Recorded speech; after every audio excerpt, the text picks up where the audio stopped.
Hey y'all, I'm Rabina and welcome back. Today I want to show you the raised beds I got for my garden this year. Yes, I do have 6 acres and yes, I have plenty of room to plant and strew the soil directly, but I have clay soil. And clay soil is not the best soil to try and grow something in. It's too compact, the roots have a hard time getting established. So I could have either spent the whole year trying to amend the soil and get it in a condition to where I could grow something into it, or I could get these raised beds and then hope that over time the soil that I put into the beds gets worked down by the microbes and the worms and all the good stuff into the clay soil to where maybe in 2 years I can plant straight into the ground instead of using the beds, and then move the beds over to another location and do the same thing there. I went with steel beds because 1, the price of lumber is ridiculous. 2, to make the beds last more than a season or 2, you need pressure treated wood. Well, if I want to become organically certified, I cannot use pressure treated wood on anything. So my next thought was to get cinder blocks, and yes, that would have been cheaper, but the manual labor required for the cinder blocks, no, I just wasn't gonna do it. So I found these, and I mean, they look pretty good to me. We'll see how it stands up. They do have a crossbar support, so I'm hoping there won't be any issues with bulging once the soil goes in there. But like most things that you buy on Amazon, the instructions are crappy. It's just a half a page of instructions, and when I first tried to do it, it took me an hour because I did a lot of things wrong because the instructions weren't clear. Once I figured that out, I did change it. First they wanted you to do the 8-foot sides and then connect the 3-foot side part. Well, it's a lot easier to do the 3-foot side with half of the 8-foot, which it comes in 4 panels. You'll see it has 1, 2, 3, 4, 6 panels total, 2 for the sides and 2 for the ends and 4 for the sides. So once I figured that out, it took me 45 minutes to get the beds together. And by bed number 10, I got it down to 30 minutes. Online, it said 1 person, 10 minutes, and that maybe to get into the ground and fill it with dirt, but definitely not to install it. So I'll show you all the little quirks of it, how it's assembled, but I think it's gonna be a pretty good little thing for me to use this year. So.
So simple enough, right? I mean, I think they'll be strong enough to hold at least a couple of seasons, and for the price that I paid compared to the price that I would have had to pay for the pressure treated lumber that would last the same amount of time, it was a drastic savings.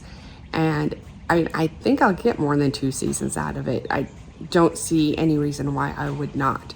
So as soon as my guy brings me the dirt, I'm gonna have him use his little bobcat and load up the beds with the soil so I don't have to dig it like shovels. But I will show you that process when he gets here. So make sure you hit the subscribe button so you can see when that happens. And if you like these videos, please give it a thumbs up. I'll see y'all next time. Bye.